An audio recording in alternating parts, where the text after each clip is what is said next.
पुंडलिक वरदाई विठ्ठल श्री ज्ञानदेव तुकाराम पंढरीनाथ भगवान की जय। प्रभु श्री रामचंद्र भगवान की जय। कपिवर्य महारुद्र हनुमान की जय। ओम श्री राम जय राम जय जय राम। ओम श्री राम जय राम जय जय राम। ओम श्री राम जय राम जय जय राम। ओम श्री राम जय राम जय जय राम। श्री राम जय राम जय जय राम। श्री राम जय राम जय जय राम। श्री राम जय राम जय जय राम। श्री राम जय राम जय जय राम। ओम श्री राम जय राम जय जय राम। ओम श्री राम जय राम जय जय राम। ओम श्री राम जय राम जय जय राम। ओम श्री राम जय राम जय जय राम। कवरधारी विठ्ठल श्री ज्ञानदेव तुकाराम पंढरीनाथ भगवान की जय। प्रभु रामचंद्र भगवान की जय। नीलांबुज श्यामल कोमलांगम सीता समारोपित वामभागम पाणो महासायक चारु चापम नमामि रामं रघुवंशनाथम। आता जैसा हेसी तैसी आत नमो तुझ श्रीराम राया। तुझने कृपे रघुवर्या सुते वदवय सामर्थ्य लोकाभिरामं रणरंगधीरं राजीवनेत्रं रघुवंशनाथं कारुण्यरूपं करुणाकरन्तं श्रीरामचन्द्रं शरणं प्रपद्ये। पुंडलीकवरधारी विठ्ठल श्री ज्ञानदेव तुकाराम भगवान की जय। श्री गणेशाय नमः। श्री सरस्वते नमः। श्री प्रभु रामचंद्राय नमः। मागील प्रसंगी जाण वामने गांजिला रावण तिच्या रावणाचे प्रकरण सांगे आपण अंगद। कथेचा अनुसंधान ग्रंथकर्ते श्री संत एकनाथ महाराज या ठिकाणी सांगतायत। पाठीमागच्या अध्यायामध्ये अंगदजींनी 2 रावणाची कथा सांगितली। पहिला रावण सहस्त्र अर्जुनाकडे गेला, त्यानं कशी फजिती केली सभेमध्ये सांगितली। दुसरा अर्जुन सुतळामध्ये बळीकडे गेला आणि बळीकडे गेल्यानंतर काय रावणाची फजिती वामन देवाने केली। ठकवून या रघुपती पुढे चोरीला सीता सती। वामनजींना माहिती आहे ही पुढे काय करणार आहे, पुढे जी करणार आहे त्याचं प्रायश्चित्त आधीच दिलं होतं। गावामध्ये त्या ठिकाणी भीक मागायला लावली राजा रावणाला। बळीच्या राज्यामध्ये अपमान झाला। 2 रावणाची कथा अंगदाने सांगितली। तिसरा रावण, आता तिसऱ्या रावणाचं कथन अंगद सांगतात ऐका। पूर्व प्रसंगी स्वभावता झाली तो रावणाची कथा। तिच्या रावणाची प्रौढता ऐके तत्वता लंकेशा। आणि पाठीमागच्या अध्यायामध्ये 2 रावणाची कथा सांगितली। पहिलं सहस्त्रार्जुनाचा इथला अपमान राज्यातला, दुसरा सुतळामध्ये बळीच्या नगरातला अपमान। आता तिसरा राजा रावण कुठे गेला, त्या रावणाचा कसा अपमान झाला ते बी सांगतो ऐका। परिसता अंगद वचन रावण हृदयी खोंचती बाण। काही न चले अंगवण ऐके आपण कुसमुसीत। अंगद बोलत होता, राजा रावणाचा काळ झाला लागत होता महाराज। 4 लोकांमध्ये अपमानपूर्वक बोलत होता। एक तरी शब्द नीट बोलाय का अंगद आल्यापासून? प्रत्येक शब्दानुसार अपमान आहे। राजा रावणाला दुःख वाटत होतं, पण काय करणार। अंगदा येथून परता सर आईसे म्हणावं या उत्तर। बाजूला सरक म्हणाय सुद्धा ताकद नव्हती रावणाची। दरारा होता, समोरासमोर फेस टू फेस बसलेला होता, त्याच्यामुळे ताकद चालत नव्हती। उग गप बसून ऐकून घेऊ लागला ऐका। एक रावण मूर्खावेशी स्वयं निघाला श्वेतद्वीपासी। तेथे गती न चाले विमानासी सेवकांसी अगम्य। अंगदानं पुढे सांगायला सुरुवात केली, तुझ्यासारखे अनेक बघितले, त्यातला तू कोणही ओळखून गेले. एक रावण मूर्खाच्या आवेशानं गेला होता श्वेतद्वीपाला आणि तिथं विमानाची गती चालना गेली. श्वेतद्वीपावर गेल्यानंतर विमान रावणाचं खुंटलं गेलं, विमानाची ताकद चालना. मग काय झालं? मागे सांडोनी विमान रावणिया सेवक जन, एकला निघे रावण मूर्खाभिमान आक्रोशी. आणि मग त्या असणाऱ्या रावणानं विमानाची ताकद चालना, विमान थांबलं गेलं. त्यावेळेस राजा रावण एकटा निघाला त्या श्वेतद्वीपामध्ये. सगळे सेवक पाठीमागं सोडले, विमान पाठीमागं सोडला आणि एकटा श्वेतद्वीपावर निघाला. तिथं काय झालं? श्वेतद्वीपीचे राज्य समस्त करावया हस्तगत, येणे अभिलाषे लंकानात असे जात श्वेतद्वीप. आणि राजा रावणाच्या मनामध्ये इच्छा होती, कामना होती, ह्या श्वेतद्वीपाचं सगळं राज्य नावावर करून घ्यायचं, सगळं राज्यच आपल्या ताब्यामध्ये घ्यायचं. म्हणून निघाला होता या अभिलाषानं, आपल्याला श्वेतद्वीपाचं राज्य प्राप्त व्हावं म्हणून निघाला होता. आणि जात असताना काय झालं? श्वेतद्वीपासी स्वयजान नारद जाऊ न शके आपण, तेथे बापुढे रावण मशक कोण प्रवेशे. श्वेतद्वीप अशी जागा आहे तिथं कुणीच जाऊ शकत नाही. अहो, जगत त्रिजगतामध्ये गमन करणारे महर्षी नारद आहे, कुठेही जाऊ शकतात, पण ते सुद्धा त्या श्वेतद्वीपावरती जाऊ शकत नाही. एवढं अगम्य, कोणालाही तिथे जाता येत नाही अशा ठिकाणी मूर्ख असणारा रावण निघाला. त्याचं काय झालं? रावण चालता षण्मास श्वेतद्वीप न ठासे, त्यास मार्गी शिनला बहुवास परमक्लेश पावला. रावण निघाला, 6 महिने चालत होता. श्वेतद्वीप कुठाय तपासच लागत नव्हता, म्हणजे एकदम आगमनीय होतं, ते लक्षामध्ये येत नव्हतं. 6 महिने चलून चलून दमला. आता विमान सेवक सगळं पाठीमागं सोडलेलं होतं, एकटाच निघाला होता. 6 महिने चलत होता, पण नेमकं श्वेतद्वीप कुठं आहे लक्षात येत नव्हतं. न कळे उदयास्तमान, न मिळे अन्न ना जीवन, नसे बसावया वस्तीचे स्थान, दशानना अति दुःखी. रावण दुःखी झाला महाराज. त्याला महागारी यायचं माहिती नव्हतं. चला कॅन्सल करून घातला जाऊ. महागारी सुद्धा यायचा रस्ता माहिती नव्हता, आतमध्ये गेलेला होता. 6 महिने उभे हिंडत होता. तिथं कुठली वस्ती नव्हती, प्यायला पाणी नव्हतं, खायला अन्न नव्हतं. भुकेनं तहानेनं व्याकुळ झाला, थांबायला मुक्कामाची सुद्धा सोय नव्हती. अशा पद्धतीची अवस्था राजा रावणाची झाली. पुढे लक्षणा पै स्पष्ट, मागे यावया भुलला वाट, भ्रमण चक्री दशकंठ परम कष्ट पावला. आणि राजा रावणाला खूप कष्ट झालं.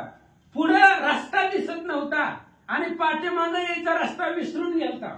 कसं आलोय त्याची त्यालाच माहिती नव्हतं आणि पुढे जायचंही आपल्याला माहिती नाही. विमान नाही, सेवक नाही, कोणी नाहीये. मग राजा रावणाला दुःख वाटलं, इथं खायला प्यायला नाहीये, पाठीमागं जायचं माहित नाही, पुढे जायचं माहित नाही. त्या श्वेतद्वीपामध्ये अडकला, कुठं जायचं लक्षात येत नाही, दिशा बी लक्षात येईना, पूर्व कोणती पश्चिम कोणती, नेमकं काहीच कळाना गेलं. अशी अवस्था रावणाची झाली. निरंजनी विजनवासी रावण रडे उपसा बुक्सी, कोण संभोगीला त्यासी परदेशी एकाकी. निरंजन वनवासी एकाएकी झाला, तिथं कुणीच नव्हतं. रडायला लागला. जाऊ दे बाबा, गप बस म्हणायला सुद्धा कोणी नव्हतं. ते शांतवन करायला सुद्धा कोणी नव्हते, कोणी सुद्धा नव्हते. मग कोण त्याला गप बसवणार? रडू लागला मोठमोठ्याने, रडणं ऐकणारं सुद्धा कोणी नव्हतं. त्याच्यामुळे अत्यंत दुःखित अवस्था राजा रावणाची श्वेतद्वीपामध्ये झाली. ऐका. जळण्यावया नगरात गंगा प्रवाहे श्वेत, जळवाहका दासीची मात ऐके निवांत रावण. आणि त्यावेळेस असं झालं होतं, रावण बसला, कोणीच दिसना गेला. मग एक स्त्रीला पाहिलं, पाणी घेऊन जात होत्या नगरामध्ये. पण पाणी घेऊन जात असताना ते आपापसामध्ये बोलत होत्या आणि त्यांचा संवाद राजा रावण ऐकू लागला. जळवाता देखो निदासी रावण झाला अति उल्हासी, मी पावला श्वेतद्वीपासी हरिकेती पासी कुसो आला. मग त्या स्त्रीला पाहिलं, राजा रावणानं डोक्यावरती पाणी घेऊन नगरामध्ये जात होती. कोणीतरी रावणाला दिसलं, एक स्त्री. त्याला वाटलं आपण गावामध्ये आलो. डोक्यावर स्त्रिया पाणी घेऊन जातात म्हणजे आपण गावामध्ये आलो म्हणून आनंद वाटला आणि तिला श्वेत दीपाचा पत्ता विचारण्यासाठी राजा रावण पुढे सरकला. देखोनिया दशमुखासी स्वये विनोदे धरिती त्यासी खेळणे करावया दशशिशी कौतुकेसी आणिला. आणि राजा रावणाला पाहिलं त्या स्त्रिया होत्या आणि त्यांनाही 10 तोंडाचं नवीनच दिसलं ना, कोणीच दिसलं नव्हतं 10 तोंडाचं. त्यांना वाटलं खेळणंच आहे. त्या स्त्रियांनी बघितलं 10 तोंडाचं आलेलं होतं, 20 हाताचं होतं. त्या स्त्रियांनी धरलं आणि उगं कौतुकानं गावामध्ये लहान लेकरांना खेळणं म्हणून घेऊन आल्या. 10 मुखे 20 हात 10 शिरे मुकुटांकित अभिनव किडे आले तेत दासी धरित साक्षेपे. आणि तिथल्या श्वेत दीपांवरच्या दासींना कौतुक वाटलं रावणाचं. त्यांनी कधी बघितलंच नव्हतं. 10 तोंडाचा आहे, 20 हात आहेत, 10 डोक्यावरती मुकुट आहेत. त्यांना वाटलं असं काहीतरी खेळणं वगैरे म्हणून दासींनी राजा रावणाला धरलं आणि नगरामध्ये फरफरावडीत आणलं. आता काय अपमान होतो ऐका. सोडवावया आपण प्रती नचले रावणाची शक्ती. जैविकाची डिया पारद्याती तैसी आरीती दरियेला. राजा रावणाची ताकद चालत नव्हती महाराज. आपल्याला सोडवावं, एका स्त्रीपासून सोडवण्याची ताकद रावणाकडे राहिली नाही. सोडवता येत नव्हतं. पारध्याच्या हातामध्ये छोटस पक्षी सापडावं तसं रावण स्त्रियांच्या हातामध्ये सापडलेला होता. ताकद चालत नव्हती. परदेश होता, गावातली माहिती नव्हती. त्यामुळं काय झालं ऐका. पारद्या हाती चिडीची जात दासील पासी लंकानात अडकला कुंतत काही सामर्थ्य चालेना. ताकद चालत नव्हती राजा रावणाची. स्त्रियांनी धरलेला होता त्याला. पारद्यापाशी एका शिकाऱ्यानं पक्षी धरावा आणि तो पक्षी जसा उरटतो तरफडतो, पण त्या पक्षीचं त्या पिल्ल्याचं त्याच्यापाशी काही चालत नाही. तसं राजा रावण बोलू लागला, पण कोणाच राजा रावणाचं काहीच त्यांच्यापाशी चालत नव्हतं. काय झालं. दरीला ते कोणी दशानन बहुते मिळाले पैजन विनोदे अवघे जण करीती छळना ते ऐका. राजा रावणाला त्या स्त्रियांनी आणलं नगरामध्ये श्वेतदीपामध्ये आणि बाकीचे लोक जमा झाले. आता एखादी नवीन वस्तू गावात आल्यानंतर लोक जमा होतात बघायला, चला नवीन काहीतरी आले. तसं श्वेतदीपावरच्या लोकांनाही माहितीच नव्हतं 10 तोंडाचा असतंय म्हणून. मग सगळे त्याला बघायला आलेली होती. मग कोणी बघायला आल्यावर काड्या घेतल्या, त्याच्या नाकामध्ये घातल्या, कानामध्ये घातल्या. ऐका. काड्या घालूनिया नासी विचकाविती दाही मुखांसी टोले हाणूनिया शिसी डोळे विसी मिचकावी. आणि राजा रावणाची अवस्था. स्त्रिया होत्या, गावातली लोक होती, लहान लहान लेकरं तर जास्त राजा रावणाला चिडवत होते. काय आणून त्याच्या नाकामध्ये घालत होते. डोळे त्याचे असणारे 10 मुकुट होते. त्या मुकुटाला लेकरं खेळत होती.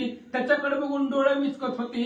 राजा रावणाला दुःख वाटलं. एक हाणूनिया लात एक हरणुली नाचवीत एक गटंगळ्या देत अवघे दात विचकावया. आणि मग कोणी लाथ हाणायची राजा रावणाला. काय चालत होतं. लेकरांनी जरी लाथ मारली तरी काय करणार आहे रावण. काही करत नव्हता. ताकदच त्याची संपली होती. एका स्त्रीनं त्याला फरफरावडीत आणलंय राजा रावणाला.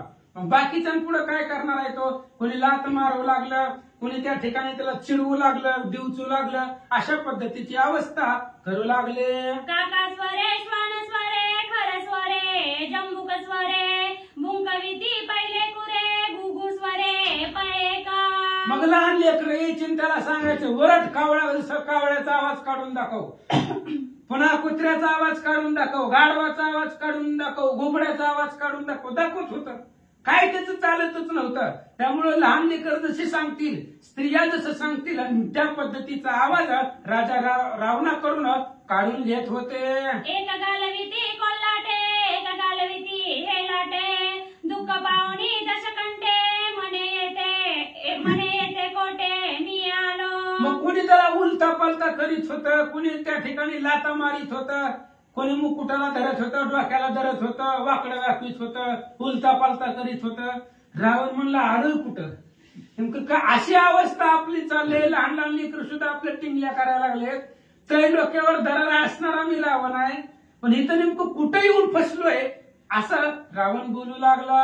अवघ्या मिळवणी दासी चेंडू करोनी रावणाची एक टाकीती एकी पासी एकी चौपासी धावती. सगळ्या स्त्रिया कळणं गोळ्या झाल्या, गोल रिंगण केलं स्त्रियांनी. आणि जसं आपण ती व्हॉलीबॉल एकमेकाकडे फेकतो तसं रावणाला फेकू लागली महाराज. त्यांच्यापाशी काही ताकद होती महाराज, ती भक्तीनं सामर्थ्यवान होती स्त्रिया.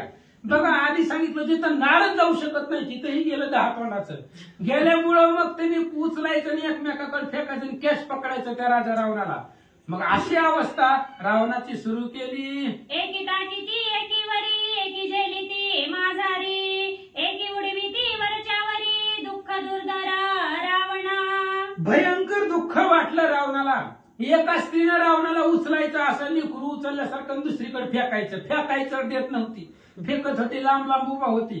तिने लगेच तिसरीकडे फेकायचं. एक म्हणली जाऊ दे माझी मीच खेळते, वर टाकायचं आणि कॅच झालायचं. काय अवस्था होत असेल राजा रावणाची. खूप दुःख वाटलं महाराज, ओरडत होता पण काहीच चालत नव्हतं. हे आपलं ह्यांचं कॅच चालू होतं. जळते माझी शौर्य शक्ती, जळते माझी प्रताप व्यक्ती, जळते माझी यश कीर्ती, दासी झेली ती तृणप्राया. राजा रावण विचार करू लागला. एका दासीनं टाकलं वर, खाली येईपर्यंत विचार करू लागला. काय अवस्था आपली करायला लागली ती, काय करायचं एवढ्या ताकदीला.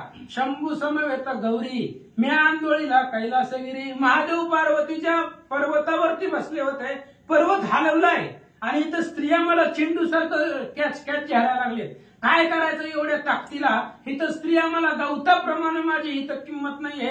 म्हणून रावण दुःख करू लागला. चाकंटली माझी बुद्धी, विध्वंसली माझी शुद्धी, येते कालो मी दुर्बुद्धी, पडिलो बंदी दासीच्या. रावण विचार करू लागला, इथं आलोयच का मी, नसतो आलो तर सुखाने लंकेमध्ये राहिलो असतो. इथं येणंच माझी बुद्धी खोटी आहे, खोटी बुद्धी झाली माझी. कुठून दुर्बुद्धी सुचली काय माहित नाही. इथं आलो आणि इथं आल्याबरोबर दासींच्या हातामध्ये सापडलोय. आता यांच्या पुढे ताकद चालत नाही. अशा पद्धतीने रावण बोलू लागला. दासी परस्परे टाकीती, रावण डसला एकीच्या हाती, चाविरे म्हणून निश्चिती, झुगारीती लंकेसी. मग एका दासीनं घेतलं आणि दुसऱ्या दासीकडे टाकलं. दुसऱ्या दासीनं कॅश पकडलं. कॅश पकडल्याबरोबर रावण चावला तिच्या हाताला. चावल्यावर लगेच तिनं चाव काय म्हणून फेकून दिलं, कुत्र्यासारखं चावतंय म्हणून फेकून दिलं. तिनं जी फेकला डायरेक्ट त्या श्वेतद्वीपाहून लंकेत जाऊन पडला. आदळता लंकापुरी, सौष्ट दातांची चकचुरी, नाकचेंदिले वाहेरुदिरी, राजद्वारी आकांत. त्या दासीनं तिथून जी फेकला श्वेतद्वीपावरून डायरेक्ट लंकेमध्ये येऊन पडला. पडल्याबरोबर नाक चेंबलं जमिनी खाली, दातामधून रक्त वाहू लागलं, डोक्याला मार लागला. मुकुट तर नव्हता आधीच, कॅच झेलत असल्यामुळे तिथंच राहिला होता. बिकट अशा प्रकारची अवस्था राजा रावणाची केली आणि लंकेमध्ये फेकून दिला. ऐसा कोणा निधडा दादुला, अंतरिक्षी संग्राम केला, ते दोन्ही रावण जुगारीला, तो आदळला लंकेसी. लंकेतले लोक म्हणू लागले राजा रावणाबरोबर युद्ध करणारा असा कोण युद्ध आहे. रावणाबरोबर आकाशामध्ये युद्ध केलं आणि युद्ध झाल्यावर आकाशातून फेकून दिलं. ह्यांना काय माहिती स्त्रियांचा मार खाऊन आलेला आहे. गावातल्या लोकांना काय माहिती दासींनी याची फजिती केलेली आहे. आणि लोक म्हणू लागले असा कोण आहे बलवान, युद्ध करून कोण राजा रावणाला फेकून दिलं असं बोलू लागले. इंद्रजिता सहित कुमारजन, वृत्तांत पुसती प्रधान, रावण झाला लज्जायमान, प्रतिवचन नेदीचा.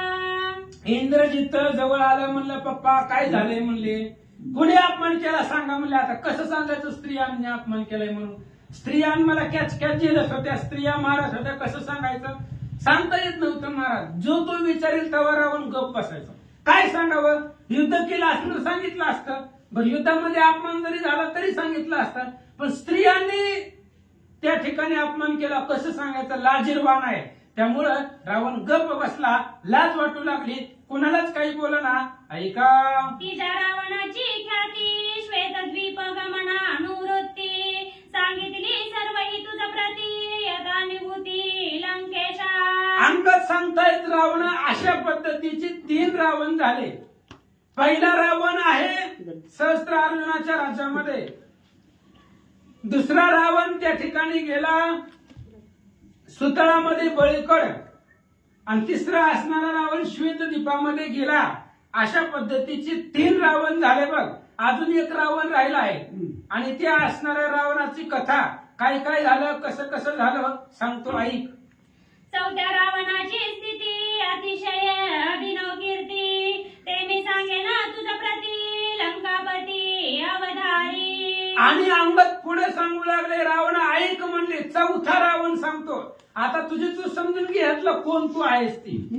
तुला मी म्हणत होता ना, ही 4 रावण तुला सांगितली, ह्यातलं तू कोण आहे तुझं तू ओळखून घे. 3 रावणाची कथा तुला आतापर्यंत सांगितली, आणि चौथा रावण तो पण स्वतःला बलवान समजत होता, आणि त्या असणाऱ्या रावणाची स्थिती काय झाली सांगतो ऐक. चौथा रावण दुर्बळी ध्यानस्थ दे कोणी या बाळी, त्याची दरिता कपट मेळी तेने काके तळी दडपिला. चौथा रावण माझे असणारे वडील वाली समुद्रामध्ये ध्यानस्थ होते, समुद्रामध्ये ध्यान करीत जप करीत बसलेले होते. तेवढ्या वेळामध्ये पाठीमागून गेला आणि वालीला धरलं. वालीनं त्याला काकामध्ये दाबलं आणि काय झालं. रावण घालोनी काके तळी सवय गोडोनी आवाळी, सप्त समुद्री करोनी अंगोळी ध्यानानु मेळी बैसला. आणि त्या रावणाची अवस्था, त्या असणाऱ्या वालीनं काकामध्ये दाबलं आणि 7 समुद्राची आंघोळी केली. 7 समुद्राची आंघोळी करून वालीच्या लक्षातच आलं नाही, तसंच घरला निघून आले.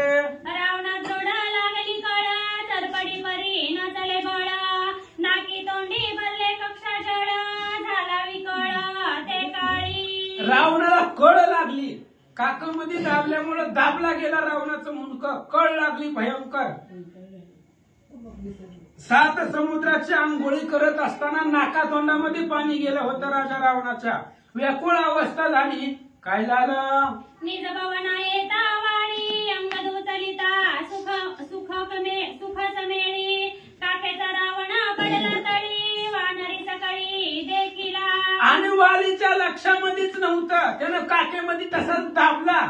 7 समुद्राचं आंघोळ केली आणि नित्यक्रम उरकून वाली आपल्या घरी आले. आल्यानंतर ना अंगद जी लहान होते, लहान लेकरू होते अंगद घरामध्ये, म्हणून अंगदाला उचलायला गेला. तेवढ्या वेळामध्ये काकतला असणारा वाली रावण खाली पडला. खाली पडल्याबरोबर सगळी वानर त्याला बघायला आले. वीसभुजा दशशिरा मुकुट कुंडले मनोहारा, कंठी विविध विचित्र हारा, ती सुंदर अंगदीप्ती. आणि पाहिलं त्या राजा रावणाला सगळ्या वानरांनी 20 हात आहेत, 10 मुंडके आहेत, अंगाचं तेज आहे, अशा प्रकारचा असणारा राजा रावण तिथं जमिनीवर उलटा पालता पडलेला वानरांनी पाहिला. पाचू पदक हृदयावरी मुक्ता फळांच्या झालरे, कटीसूत्र कठीवरी झळकती हारी क्षुद्र घंटा. हृदयावरती 5 अलंकाराचं पदक आहे, मुक्त फळ आहे, त्याचे झालरी आहे. पुन्हा कमरेवरती त्या ठिकाणी पितांबर आहे, करदूड आहे, अशा प्रकारचं वर्णन रावणाचं सांगतात. ऐसा देखता वानरी अंगदाच्या पाळण्यावरी, रावण बांधिला खेळण्यावारी, हेमसूत्री शृंखळा. आणि वानरांनी बघितलं 10 तोंडाचा आहे, 20 हाताचा आहे. जाऊ द्या म्हणले, अंगद राजकुमार आहेत, लहान लेकरू आहेत, त्यांच्या पाळण्याला बांधला राजा रावणाला उलटा पाळण्याला बांधला. आणि अंगद त्या राजा रावणाची मूर्ती बघून पाळण्यामध्ये खेळू लागले.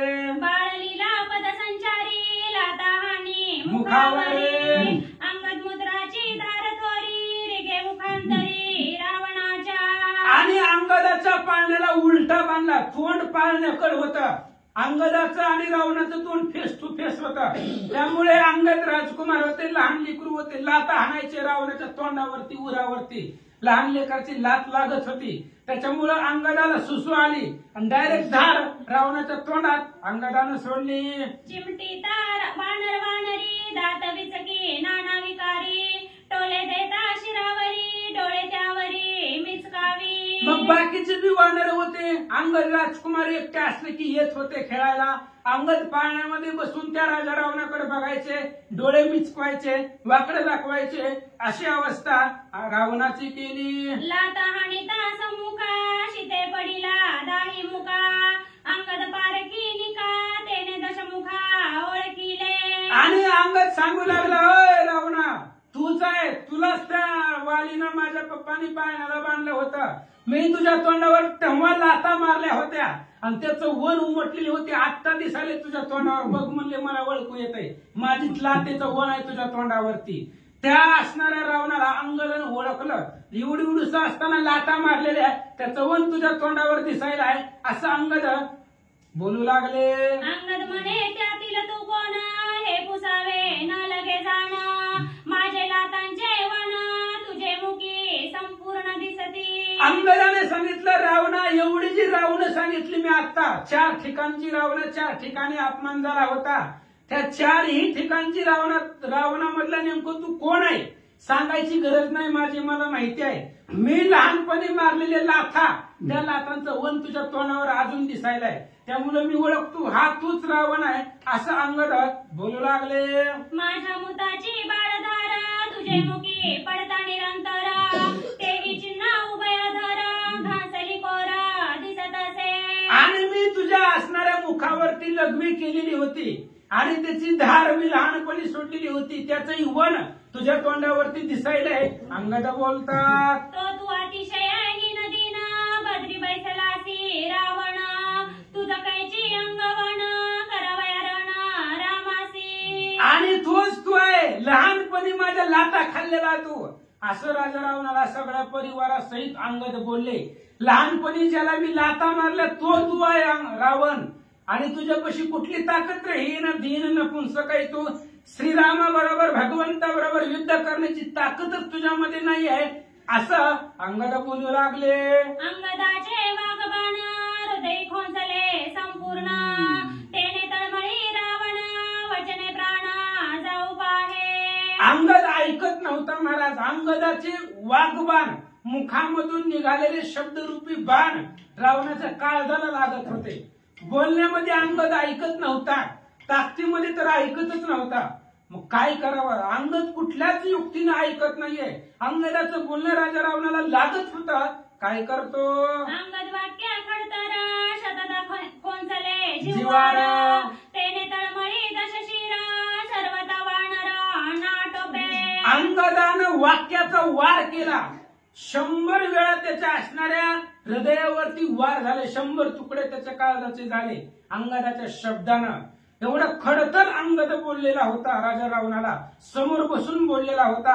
त्यामुळं रावणाला दुःख वाटलं. अंगद नाटोपे वचनानुमेळी, अंगद नाटोपे करिता कळी, अंगद बैसला तुरबळी रावण चळी कांपत. रावण विचार करू लागला, अंगद ऐकत नाहीये, अंगद बोलण्यामध्ये ऐकत नाहीये, अंगद ताकदीमध्ये ऐकत नाही, अंगदापाशी युद्ध चालत नाही, अंगदापाशी अंगातली ताकद चालत नाही. काय करावं, राजा रावणाला चिंता वाटले. अंगदाची करावया रण स्वयं साशंकित दशानन, कुमार कापती प्रधान कंपायमान राक्षस. अंगदाबरोबर युद्ध करण्यासाठी राजा रावण कापत होता महाराज. राजा रावण घाबरत होता अंगदाला मारण्यासाठी. मग अंगदा पुढे रावणाचं काही चालत नव्हतं. मग बाकीचे कुमार, प्रधान, सैन्य, सेनानी सगळे ग बसले, म्हणले नको.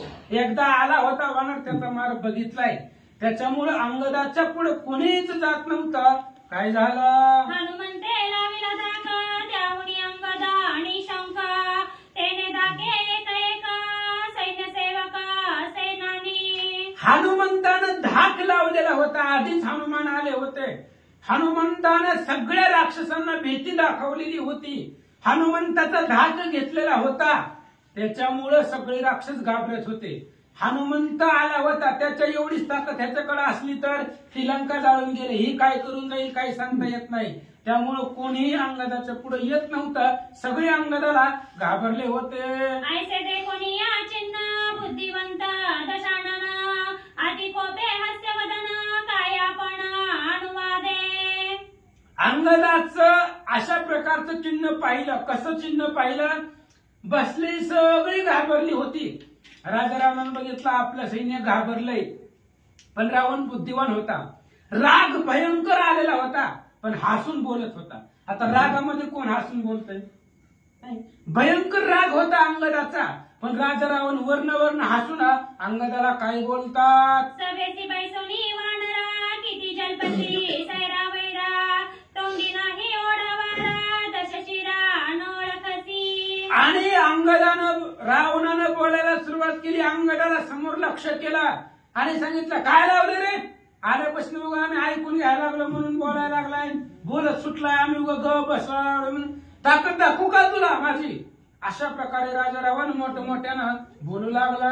ऐक माझी अंगवना, वंदी घातले सुरगाणा, श्रीराम बापुडे ते कोणा, सम्मुखराणा करावया. राजा रावणानं बोलायला सुरुवात केली. ऐक म्हणले, माझी ताकद सांगायची का तुला?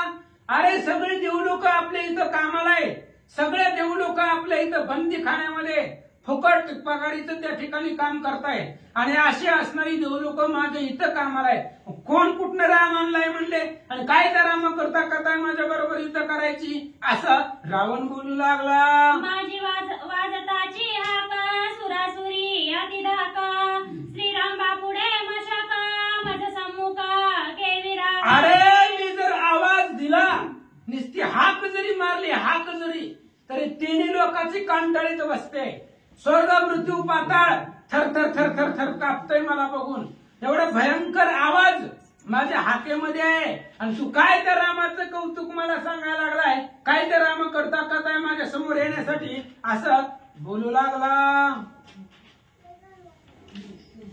रणी करुणिया दुर्धर्मारा, बंदी घातले सुरवारा, कामर केले समग्र, तोही प्रकार अवधारी. अरे तुला माझी ताकद माहिती नाही. दुर्धर अशा प्रकारचा मार युद्ध संग्रामामध्ये मी केलेला आहे. भयंकर युद्ध करून देव लोक बंदीखान्यामध्ये घातले. आजपर्यंत सगळे देव लोक माझ्या इथं कामाला इथं, असं रावण सांगू लागला. आचारोनी कुसमाकार, विचित्र शेजा विचित्र हार, इंद्रिया नवे सत्वर, माल्यधारा तो केला. अरे 33 कोटी देव लोक आपल्या इथं कामाला आहे. कोणत्या कोणत्या देवाला काय काय काम आहेत सगळं सांगतो म्हणली, लिहून घे. अंगदाला सांगू लागला, इंद्र 33 कोटी देवांचा राजा आपल्या इथं माळे म्हणून काम करतोय. मी जर झोपायला लागलो तर माझा पलंग सजवण्याचं काम ते इंद्राकडे आहे. चांगली सुवासित फुलं आणायची, पलंगावरती टाकायची, एवढं काम इंद्राला आहे, असं रावण सांगू लागला. सूर्य झोका सहस्त्रकार, द्वारपाळ निरंतर, मलय नीळा चवरधर,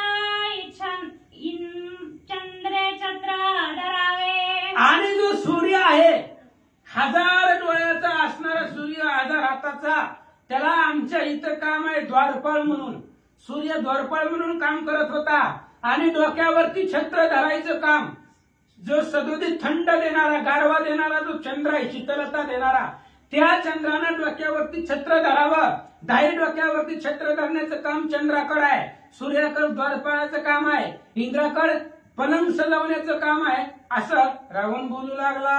वायूचा अधिकार जाणा, विधी झाडाव्या संपूर्ण, वरुण येऊनी आपण सडा समार्जन करावे. अजून सांगतो म्हणजे ऐक, वायुदेव जो सगळ्यांचा प्राण आहे, त्या वायुदेवताला सुद्धा आपण कामाला लावलंय. गावातली गल्ली ना गल्ली झाडायचं काम वाऱ्याकडे आहे. कुठं सुद्धा कचरा दिसला नाही पाहिजे. जर कचरा दिसला तर त्या असणाऱ्या वायूला दंड करायची ताकद माझ्याकडे आहे. अख्खे गाव झाडायची असणारी जिम्मेदारी त्या वायूकडे होती. आणि दुसरं त्या ठिकाणी असणाऱ्या सांगितलं, सडा टाकायचं काम वरुण देवाकडती होतं. झाडून काढायचं वायू देवताना, नंतर दारामध्ये माझ्या असणाऱ्या राजवाड्या पुढे सडा टाकायचं काम वरुण देवाकडे आहे, असं रावण सांगू लागला. स्वयं लाविता इंधन, फुंकिते रांधिते न सोना, अग्नी निपजावी अन्न पक्वान्न, सुपविधान शस्त्रास्त्रे. आणि अग्निदेवाला काम होतं गावात सगळ्या स्वयंपाकीच अग्निदेवाला बनवलेलं होतं. सुंदर अशा प्रकारचं पंचपक्वान्नाचा स्वयंपाक करायचा ही अग्नीकडे जिम्मेदारी होती. जर भाजीत मीठ कमी पडलं तर अग्निदेवाला सुद्धा दंड करायचा, बेचव झालं तरी दंड करायचा. पंचपक्वान्नाचं सुंदर जेवण बनवायचं, मग त्याला इंधन नाही, गॅस नाही, चूल नाही, कसं बनवायचं ते अग्नीनं बनवायचं, असं रावण सांगू लागला. झाली या पाक विधान, स्वयं अग्नीने आपण करावे वस्त्र क्षालन, रंग राखोन सावध. आणि 2 कामं अग्नीकडे होती. पहिलं जेवण बनवायचं आणि दुसरं गावातली कपडे धुवायची. कपडे धुवत असताना कोणतं साबण वापरायचं ती वापरायचं, पण कपड्याचा कलर गेला नाही पाहिजे. जर कपड्याचा कलर गेला तर अग्निदेवाला दंड करायचं. एवढी ताकद माझी आहे, तुला काय माहिती उगा आल्यापासून बडबड बडबड करायला आहे, असं रावण बोलू लागला. सबळ डागा बैसले पोटी, न काढावे उठाउटी, जाऊन द्यावे कानवटी, मळमळवटी फेडावी. आणि अशा पद्धतीने अग्निदेवाकडे काम होतं. कुठल्याही कपड्याला डाग राहिला नाही पाहिजे. जर एक सगळे कपडे धुतली एखाद्या कपड्याला डाग राहिला, अग्निदेवताची कामावरून सुट्टी नाही. सगळी डाग काढायचं, स्वच्छ धुवायचे, मग गावाकडे घरी जायचं. असं काम देवदेवतांना होतं. जळा वाचून सकळ मळ, सबाह्य करावे निर्मळ, ऐसा क्षाळ का कुशळ, अधिकारी प्रबळ नेमाचा. अशा पद्धतीने होतं अग्निदेवतेकडे काम. पाणी नसताना सुद्धा शुद्ध अशा प्रकारची कपडे काढायची. डाग कपड्यावरती ठेवायचा नाही, कलर कपड्याचा जाऊ द्यायचा नाही, निर्मळ अशा प्रकारची कपडे धुवून काढायचे. असं एवढी कामं देवलोकांना करावी लागतात. विधी तळकांड करी, चंडी तराळी माझे नगरी, माझ्या सामर्थ्याची थोरी, घरोघरी पाहे पा. अरे तुला बघायचं का माझी ताकद? बघ म्हणले एखाद्या गल्लीमध्ये चक्कर मारून बघ. ब्रह्मदेवाकडे काम आहे, दळण करायचं काम. ब्रह्मदेव डोक्यावरती दळणाची पाटी घेऊन गिरणीत जाऊन दळण करून येत होते, किंवा स्वतः जात्यावरती दळण करायचं. ब्रह्मदेवाकडे काम आहे. तुला बघायचं असलं तर गावात चक्कर मार आणि बघ माझं सामर्थ्य, असं अंगदाला बोलू लागला. बृहस्पती माझे कीर्तीचा बाट, ब्रह्मा नित्य जपे शांती पाठ, माझ्या सामर्थ्याचा लोट, ती वरिष्ठ ती लोकी. अरे माझ्या कीर्तीचं वर्णन करण्यासाठी मोठा महाराज ठेवलेला आहे आम्ही, आणि त्याचं नाव आहे बृहस्पती. देवांचा गुरु आहे तो, आणि तो माझ्या कीर्तीचं वर्णन रोज करायचं. रोज माझी कीर्ती ऐकल्याशिवाय कोणालाच सुट्टी नव्हती. 8 ते 10 यायचं माझी कीर्ती ऐकायची, मग सगळ्याला घरी सुट्टी. असं सांगणारा कोण होता? बृहस्पती. माझ्या कीर्तीचं वर्णन करायचा अशा पद्धतीने. आणि ब्रह्मदेव शांती पाठ जपायचे. ब्रह्मदेवाकडे काम होतं, विघ्न येऊ द्यायचं नाही. मंत्र वगैरे म्हणायचं काम ब्रह्मदेवाकडे होतं. एवढी ताकद माझी आहे, आणि काय त्या रामाचं वर्णन करून सांगायला, असं रावण अंगदाला बोलू लागला. राम बापुडे मानवी नर, मुझे खाजुके ग्रास मात्र, वानर जे का पाले खाईर, धाकेची समग्र निमतील. अरे ती राम म्हणजे मानवी नर आहे, माणूस आहे तो माणूस. आणि माणसाला तर आम्ही खातो, असंच खातो कुशिंबिरी सारखं. त्या माणसाला खायला आम्हाला काही लागत नाही. बाकीची वानर वगैरे वगैरे घेऊन टाकतो आम्ही, त्यांना चावत बी नाही. कुठून आणली राम लक्ष्मण वानर, असं रावण बोलू लागला. मुख्य भक्ष राम लक्ष्मण, वानर तिकटे कोशिंबिरी जाण, एकीची घासे कुंभकर्ण, भक्षीला आपण निमेषार्धी. अरे मुख्य भक्ष ते राम लक्ष्मण आहे, आणि बाकीची असणारी वानर म्हणजे कोशिंबिरी सारखे. वानरांचं तर आम्ही गणतच नाही, त्यांना विचारच करत नाही.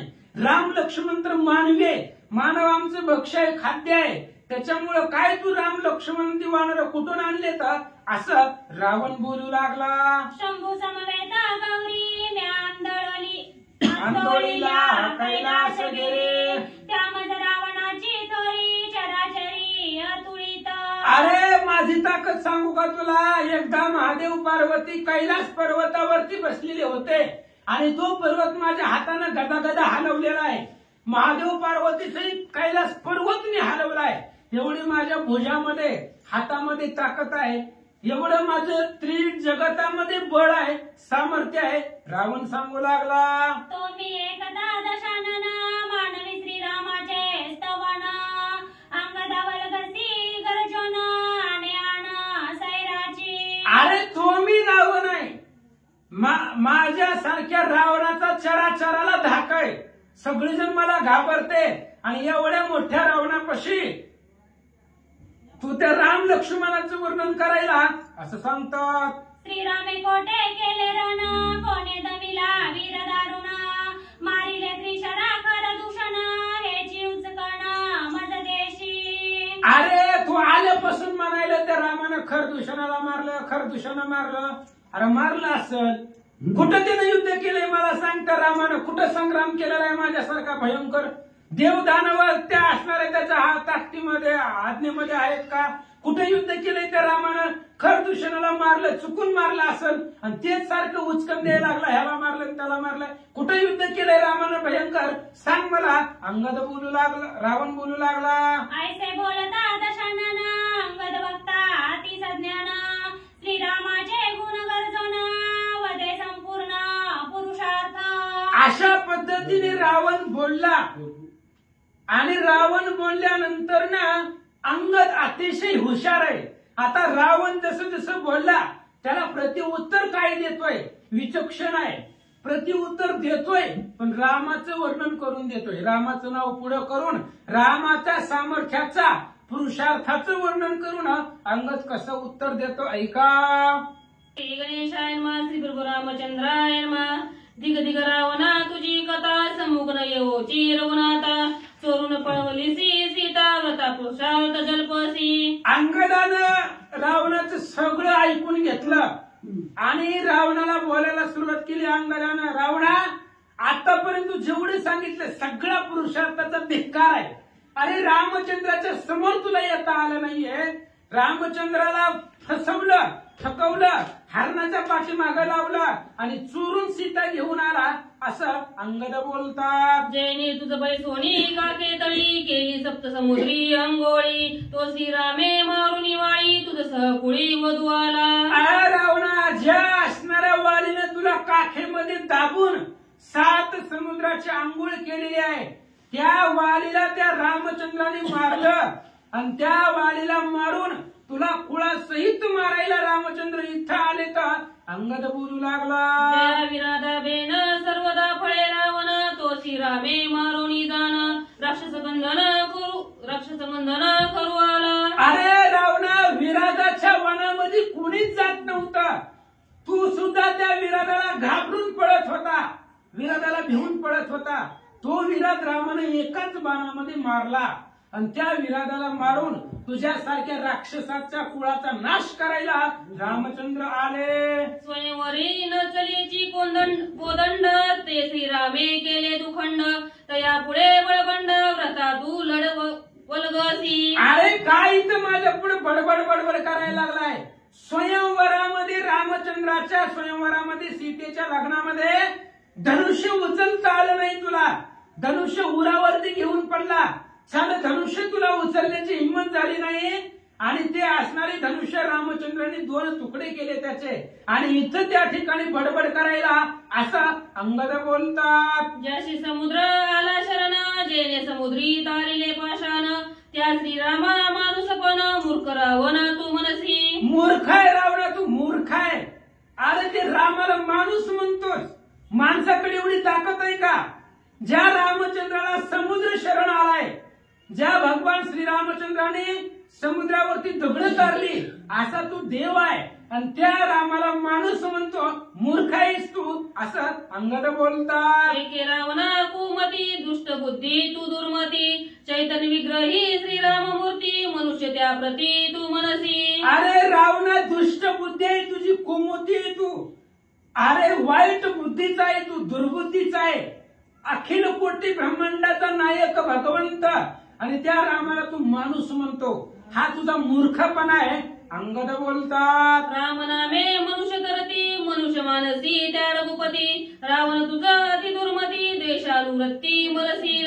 रावणा, मरून जाशील, तुला पाणी पाजायला सुद्धा कुणी राहणार नाही.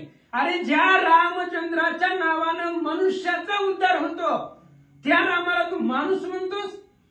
कुमुते तू, दुष्ट बुद्धी आहे. असा द्वेष करत करत करत मरून जाशील असं अंगद तोंडावर बोलू लागला. इतर ओळा समान मानू रे गंगा जीवन जिचे फळी जळी करिता स्नान परम पावन जड जीव. अरे राम परब्रह्म मूर्ती आहे. बाकीच्या असणाऱ्या नद्या नाल्यांसारखं गंगेच्या पाण्याला समजायचं नाहीये.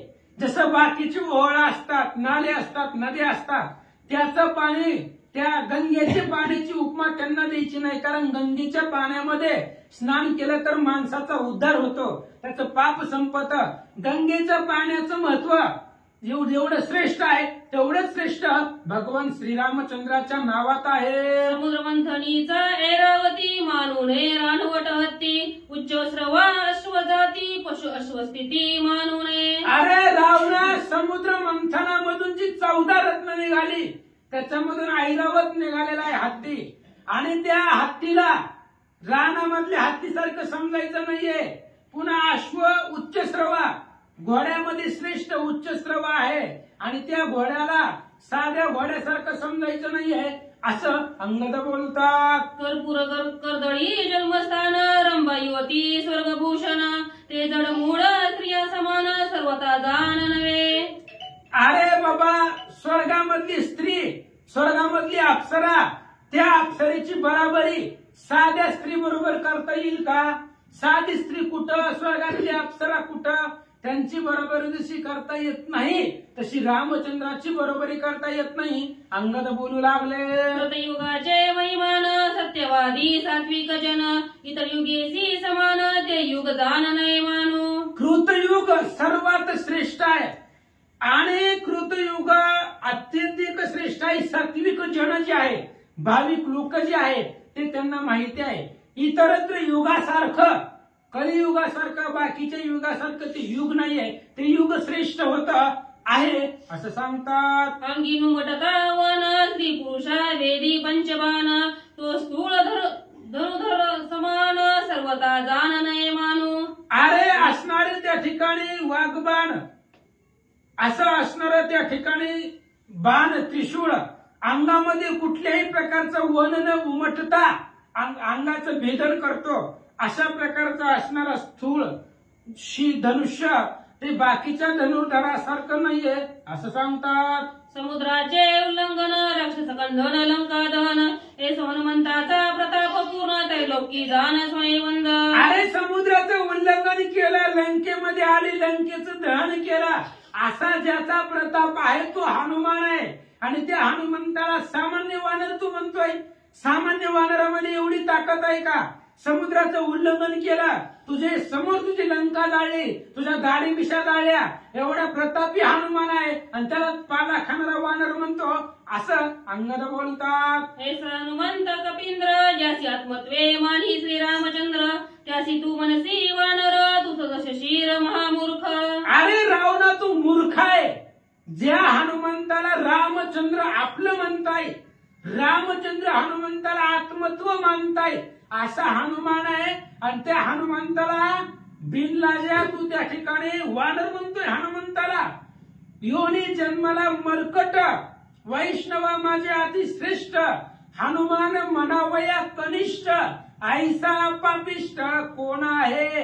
अरे ज्याला भगवंत आपलं म्हणताय तू हनुमान आहे, आणि त्या हनुमंताला तू झाडाचा वनाचा पाला खाणारा माकड समजतो असं अंगद बोलतात. गंगा नव्हे नदी पडी पाडे ऐरावत हस्ती वतन घडे उच्च श्रवा नव्हे थोडे कृतयुगान घडे इतर युगात्व. आता जी उदाहरणं दिली ती एकाच वेळीमध्ये नाथमारा सांगतायत. जसं गंगा इतर नदीची समता येत नाही, उच्च श्रवा नावाचा घोडा आहे, बाकीच्या घोड्यासारखं मानता येत नाही. ऐरावती नावाचा हत्ती आहे, रानातल्या हत्तीसारखं मानता येत नाही. कृतयुग आहे, त्या युगाला बाकीच्या युगाची समानता येत नाही. तसं हनुमंत आणि रामचंद्र हेच जगामध्ये श्रेष्ठ आहेत, ह्यांची समानता जगामध्ये कुणालाच येत नाहीये अंगद बोलतात. रंभा नव्हे इतर नारी हनुमान नव्हे तनुवानरी राम परब्रह्म अवतारी मनुष्य देहधारी तो नव्हे. अरे रामचंद्र आहे तो, जशी रंभा, स्वर्गातली रंभा अप्सरा इतर स्त्रियांसारखी नाही. स्वर्गातल्या अप्सरामध्ये आणि खालच्या पृथ्वी तलावरच्या स्त्रियांमध्ये फरक आहे. तसं हनुमान हा वानर नाहीये, वानर जातीमध्ये आहे, पण मुख्य झाडाचा पाला खाणारा नाहीये तो. तसं रामचंद्र परब्रह्म अवतारे येतो अशा पद्धतीने अंगद सांगतात. राम नव्हे मनुष्य वेख राम त्रैलोकी तारक राम परमात्मा चोक रामनिष्ठ अंक परब्रह्म. आणि तू परब्रह्म आहे रामचंद्र. रामचंद्र मनुष्य नाही, मनुष्याच्या अवताराला आलेले आहेत. मनुष्याचा अवतार त्यांनी धारण केलेला आहे. रामचंद्र ही माणूस नाहीये, आणि माणसाकडे एवढी ताकद नाही. रामचंद्र त्रैलोक्याला तारून नेणारे आहेत. त्रैलोक्याचा उद्धार करणारा तो भगवंत आहे असं अंगद सांगतात. मरमर रे लंकानाथा मनुष्य मानसी रघुनाथा बळे कुंतोसी आता बळे तुझ व्रतात एक. मर मर रावणा जेऊ दे कुठेतरी जाऊन, जगण्याचा अधिकारच नाही तुला. रामचंद्राला नाव ठेवतो, जगण्याचा अधिकार तू गमावलाय. आता रावण जगणार आहे का? रामचंद्राला नाव ठेवली, मर म्हणजे कुठेतरी जाऊन. अरे त्या रामाला मनुष्य म्हणतोस, परब्रह्म मूर्तिमंत असणारा तू राम आहे. ज्या रामाच्या नावानं मनुष्याचा उद्धार होतो त्या रामाला तू मनुष्य समजतोस. आता तुझं बळ एकाच क्षणामध्ये मारून टाकेल तुला. तुझी काय ताकद आहे सांगतो, ऐक. शंभू सहित स्वय गौरी आंदोळीला कैलासगिरी मनसी त्या बळाची थोरी तृणवारी सरेना. अरे तू मगापासून सांगायला लागला, एकच सांगायला लागला. महादेव पार्वती सहित कैलास पर्वत हलवला, एवढं तू एकच तुझं पराक्रम आहे. पण त्या सुद्धा बळाची ताकद रामापुढे चालणार नाही. कैलास आंदोलनाचे बळ सीता चोरिताची तात्काळ तुझे तूच झाले निर्फळ तू निर्बळ नपुसक. अरे तू नपुंसक आहे, तुझ्या ताकदच नाही. आता जरी उलटी हाताची दिली तरी उत्ताना पडतील इथं सभेमध्ये. कैलास आंदोलनाचं बळ होतं तुझ्यापाशी, पण ज्या वेळेस तू सीतेला हात लावला, सीतेचं हरण केलं, त्यावेळेस तुझी सगळी ताकद संपली, तुझी शक्ती संपून गेली, नपुंसक झालाय असं अंगद बोलतात. मनसी रामाची करीन युद्ध अयुक्त वचन बोलबद्ध श्रीराम बेने पळसी निर्बंध त्यासी युद्ध ते केवी मिळसी. काय म्हणतोय तू? रामाबरोबर युद्ध करीन, रामाबरोबर युद्ध करीन. अरे रामाच्या पुढे उभं राहायची हिंमत नाही तुझी. मारीचाच्या डोक्यावरती मरण दिला आणि रामचंद्र यायच्या आधी पळून गेला. रामाच्या पुढे उभं राहायला तू घाबरतो आणि त्या रामासमोर तू कसं युद्ध करणार? अंगद बोलतात. तुझं नाही अंगवन श्रीरामासी करवेरण लक्ष्मण रेखे पुढे जाण काळे वदन तुझे अरे तुझ्यापाशी ताकदच नाही. लक्ष्मणाची रेष तुला उल्लंघन करता आली नाही. साधी रेष मारली होती, रेष लक्ष्मणानं, ती रेष तुला ओलांडन करता आली नाही. रामचंद्राच्या पुढे यायची तुझी हिंमत नाही, लक्ष्मणाच्या समोर येण्याची हिंमत नाही.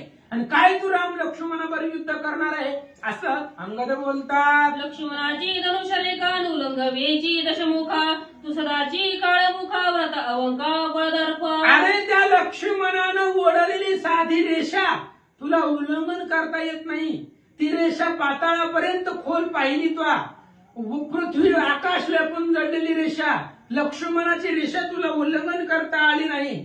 तेव्हापासून सदाच तुझं काळ तोंड झालेलं आहे असं अंगद बोलतात. तुझं नुलंघवे धनुष्यरेखा श्रीराम सेवकाचा अवंका समुद्र लांगोनिया देखा येऊन लंका विध्वंसी. अरे तुला साधी रेषा ओलांडता आली नाहीये आणि त्याच रामाचा एक सेवक समुद्राचं उल्लंघन करून आला आणि तुझ्या समोर तुझी सगळी लंका जाळली.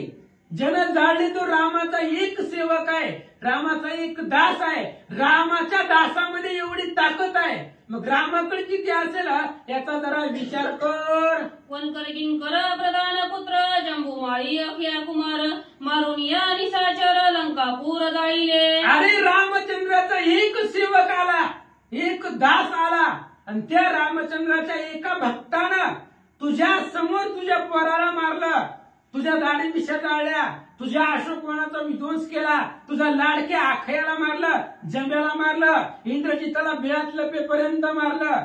एवढी एका राम भक्ताकडे ताकद आहे, मग त्या रामाकडे किती असेल याचा विचार जरा कर. तुम्हा माझी इंद्रजित दट त्याचे हनुम्याने काठीले सरपट पळावया पुढे न पुढे वाट विवरी स्पष्ट. अरे तुमच्यामध्ये श्रेष्ठ असणारा तो इंद्रजित आहे.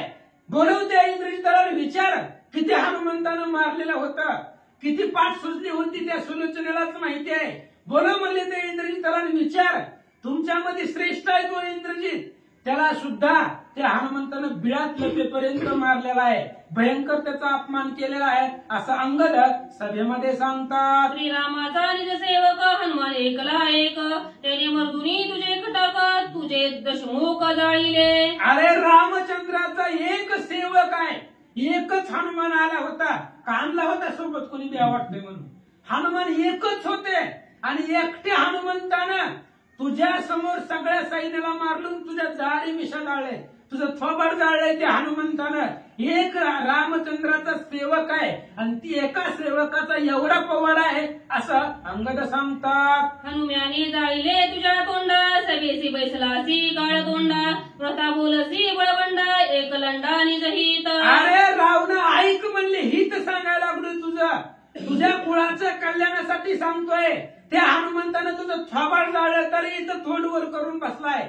ऐक म्हणले, जर कुळ वाचवायचा असेल तर स्वतःचा जीव वाचवायचा असेल तर थोडं हिताचं सांगतो, जरा लक्ष देऊन ऐक। सीतार कोणी आपण श्रीरामासी रिगल्या शरण, तैच तुझे वाचतील प्राण, एरवी मरण कुळेसी। अरे रावणा तरच सांगितलंय, तरच वाचशील।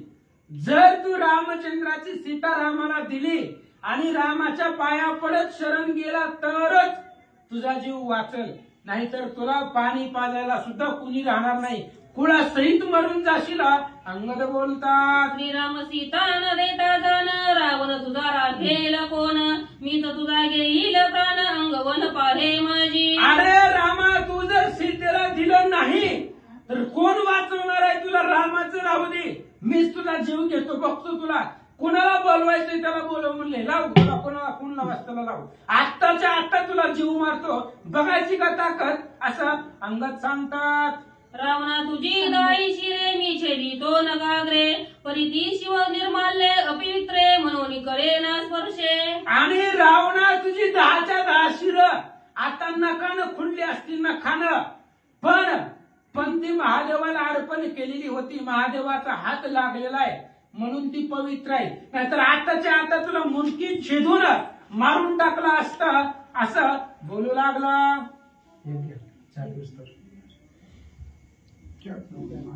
शिरे वाहुनी विश्वनाथा, परतोनी वाहिली माता, पूर्ण पापी तू लंकानाथा, तुझ मारिता दोष नाही। अरे रावणा, लाज वाटायला पाहिजे तुला, एकदा देवाला अर्पण केलेलं परत घेत असतेत का? देवाला अर्पण केलेलं कोणी घेतलंय परत माघारी? लाज वाटायला पाहिजे। अरे महादेवाला शिरा अर्पण केलेली होती ना, मग ती माघारी घ्यायची काही गरज होती का? महादेवाला अर्पण केलेली वस्तू परत घेतली, डोक्यावरती वागवली, असं तुझी वागणूक आहे, बोलू लागले। स्मरोनिया श्री रघुनाथा, पापन बाधी तुझ मारिता, दाई श्री हनोनी लाता, रणी आता पाळीना। असो पांडुरंगा करू प्रथम नमन, दुसरे चरण सांगतात, त्यांच्या कृपा आशीर्वादाने कधीचा विस्तार भावाची सद्गुरुत असतो का? बसलेले सर्व श्रोते मंडळी साधू संत यांना साष्टांग प्रणिपात करून कथेला सुरुवात करते। अनुसंधान अंगद युवराज आणि राजारामाचं संभाषण चाललं। अंगद युवराज म्हणला, प्रभू रामचंद्राचं नामस्मरण केलं, उड्डाण मारलं आणि तुला झपका टाकला आणि तू जरी मेला तरी मला पाप लागणार नाही, पण वाचा। दशमुखा सम्मुख अंगद आला निशांक, रावणा तू रंग मशाक, मारिता देख कोण राखे। अरे म्हणजे असणारा अंगद युवराज समोर आहे, राजारामाच्या समोरासमोर वळत आहे। म्हणलं ह्या रणांगणाच्या ठिकाण तर दे सोडून, तुला आत्ताच मारायला मला वेळ लागणार नाही, पण कुणी सुद्धा तुला सोडवा येणार नाही, कुणी सुद्धा तुझी मदत करणार नाही, पण अतिशयेसी निगरगट, अंगी आदळला मरकट, त्याने बजबजीला दशकंठ, करील शेवट वानर। बघ म्हणला कोणी येते का सोडवा म्हणून अंगद युवराज निसता असं झोका मारला। राजाराम घाबरला, माईक खरं नाही म्हणला, आता म्हणला ही नक्की निबरगट्ट असणारा वानर आहे, मारल्याशिवाय राहणार नाही, आता आपला शेवटच होतो की काय असं राजारामाला वाटू लागलं। अंगद आदळला अंगासी, बोलिला निष्ठुर वाक्यासी, त्याने रावण कासावीसी, अति कोपेसी अंगद आपल्या असणाऱ्या अंगावर चवतळून येतोय, धावत येतोय, आपल्याला अतिशय निष्ठुर शब्दांनी बोलत आहे, कडक शब्दांनी बोलत आहे, आपला अपमान करत आहे। राजारामाला राग आला, रागाच्या वरात राजाराम काय म्हणू लागले, रावणासी विविध बाध, स्वयंची भय स्वयंची क्रोध, धरा मनावया अंगद, सहसा शब्द न बोलवे। राजारामाला बोलताच येईना, राग अनावर झाला, काय करावं? जवळ उभारलेली माणसं, बसलेली माणसं त्यांना म्हणा, हे बघताव काय, धरा रे मारा, एवढं सुद्धा बोला येईना, एवढं थरथर कापायला लागलं। वाचवावया आपणासी, आक्रोशे सांगे प्रधानांसी, धरा मारा रे वानरासी, मदसभेसी निर्भस्ती। एवढ्या गावांना राजारामाने म्हणलं, हे बघताव काय म्हणले, धरा रे मारा म्हणले, त्या राजारामाला त्या वानराला म्हणले, त्या वानराने भर सभेत मध्ये निर्व्यसना केली, भर सभेत मला नाव ठेवतोय, भर सभेत माझा अपमान करतोय. न धरिता दीड चाड सभेमध्ये हा माकड म्हणे माझे काळे तोंड खडविखंड करायासी. कुणाची भीडभाड धरत नाही म्हणले, कुणाच्या सभेत कसं बोलावं, कुणाची सभा आहे, कुणाचं घर आहे. आमच्या घरात येऊन हमारी बिल्ले हमारेच तुम्ही आहो. आमच्याच घरात येऊन म्हणजे आम्हाला दांडगाई करायला लागले. म्हणजे काय बघता म्हणजे ह्या काळ तोंड्या माकडाकडे म्हणजे मला काळ तोंड्या म्हणतोय म्हणजे मारा ह्याला धरा. माझे अपवाद असंख्यात हा बोलिला सभेत औषयाचा करावा घात तुम्ही समस्त मिळवून. सर्वजण मिळून म्हणजे ह्याला मारून टाका भर सभेत. म्हणजे ह्यानी माझा भला मोठा अपमान केलाय, भला मोठा अपमान तर माझा ह्यानी म्हणजे पाडाच वाचलाय. कोणिया रावणाचे वचन अंगद धरावया जाण सैन्य सेनानी प्रधान अति गरजोनी रावती. जेव्हा राजा रावणाचं बोलणं ऐकल्याबरोबर सर्व प्रधान उठले, सगळे मिळून एकदाच अंगदेवराला धरू लागले. अंगद विचारी मानसी मारू नये रावणासी अलोट रावणाच्या बळासी आणि सैन्याची शक्ती किती. अंगदेवरानं विचार केला मारायचं नका म्हणजे ह्याला, कोणालाच मारत नाही. ह्यांची ताकद किती आहे, प्रधानांची ताकद किती आहे, राजा रावणाची ताकद किती आहे हे आजमावून बघू.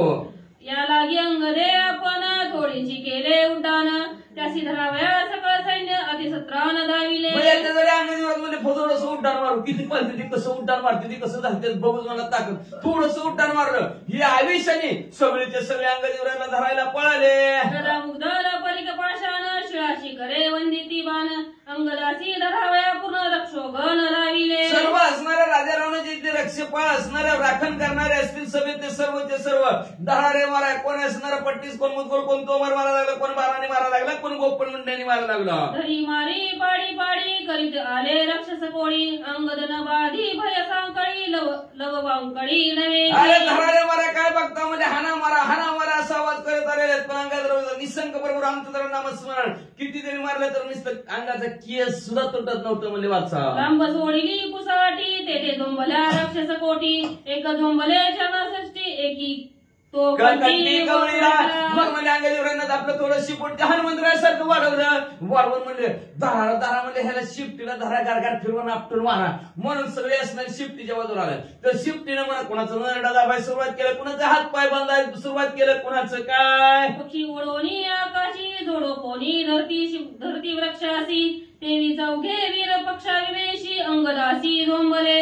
जसं म्हणजे एखादा पक्षी अंग आकाशात उडत येवा, एखाद्या झाडावर बसावा तसं चौघ जण आले आकाश मार्गाने अंगदेवराला चारी बाजूने धरलं.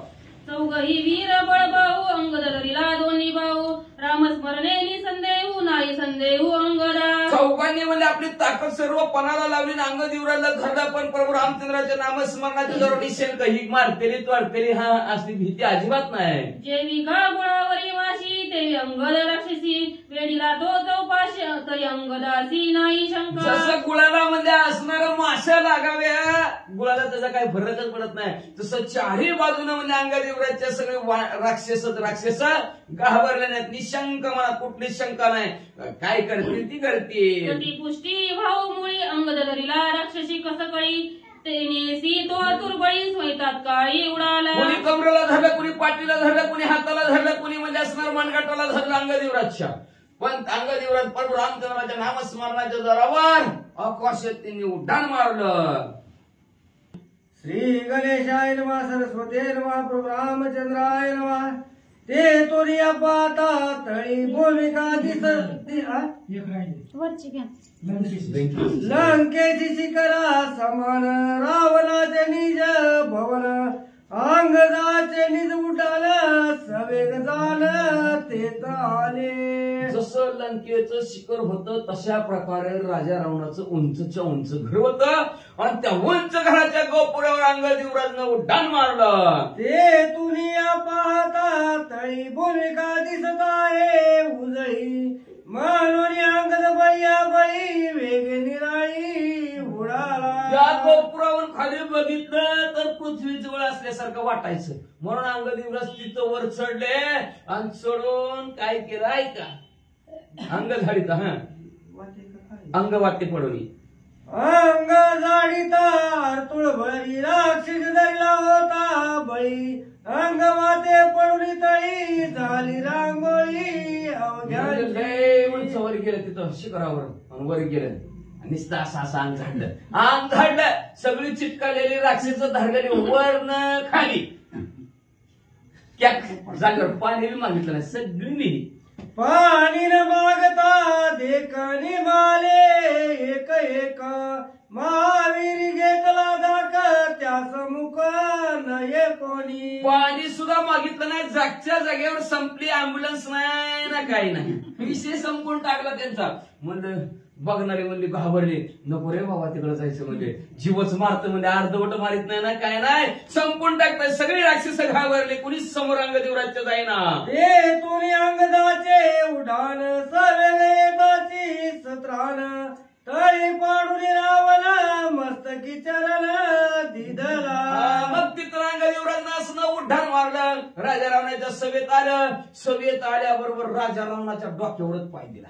हा आणि राजा रावणाच्या डोक्यावर पाय देऊन पुढं अंग देहाची लाता रावण पडिला पालता त्याशी होता पय उलता बळ सर्वता राहे येताना वर्ण येताना अंगदेवराजनं साठ दिवशी डोक्यात लात घातली अंगदेवराजनं की पालतात पडला राजा रावण उठावं कुठं लागलंय बघावं कोण बघतंय का बघावं पाठदिशी उठावं तेवढी सुद्धा ताकद शिल्लक राहिली रावण घालूनी पाया तळी अंगद गरजे महाबळी दूर सोडावया एकाळी राक्षस कुळी कोण राजा रावणाच्या मुंडक्यावर अंगदेवराजनं पाय दिला आणि पाय देऊन दमथा पडला असं कुणाची हिंमत कोण असं ताकदवान तर या राजा रावणाला सोडवायला इंद्रजित आत्वा कुंभकर्ण सैन्य सेनानी प्रधान सोडावया सोय रावण अंगवन नवे कोणा अरे कोणात आहे का ताकद म्हणजे राजा रावणाला सोडवायची असेल इंद्रजित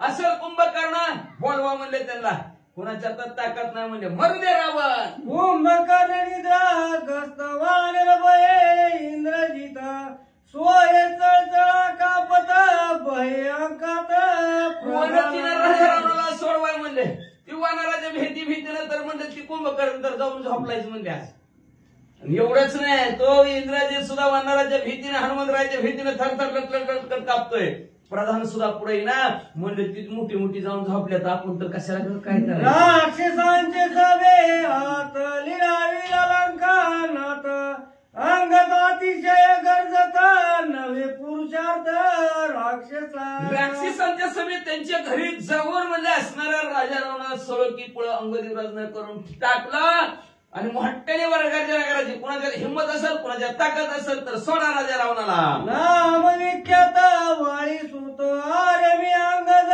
श्रीराम दूत दमवया राक्षस पुरुषार्थ लंकेत ऐकायला म्हणजे त्या असणाऱ्या वाळीचा मुलगा अंगदेवराज प्रभू रामचंद्राचा सेवक हिंमत असेल ताकद असेल तर या म्हणजे माझ्या बरोबर लढायला कोणांगी असेल बळ कोणी करू शकेल सळ तेने येऊन तत्काळ रणकल्लोळ करा कुणाच्या ताकद असेल कुणाच्या हिंमत असेल तर या अंगदेवराज बरोबर युद्ध करायला एक नंबरवरून फिरायला लागले पैलवान माझ्या पयातळी दशालन अडकला असे संपूर्ण ज्याशी असेल अंगवाला तेने सोडवाला माझ्या पायाखाली राजा रावण दाबलेला ज्याच्यात कुणाच्यात हिंमत असेल ताकद असेल त्यांनी या पुढे त्याला सोडवायला मंडपी आधी आवेशी अंगद पाचरी युद्धाशी कोणी नाही सोडवण्याची घेतला राक्षसाची अतिशय विषय गर्जना अंगदेवराज करत होता पण कुणी सुद्धा राजा रावणाला सोडवा येणं सगळी घाबरली विध्वंसावे लंका बोल ते शरणगत दिगले दान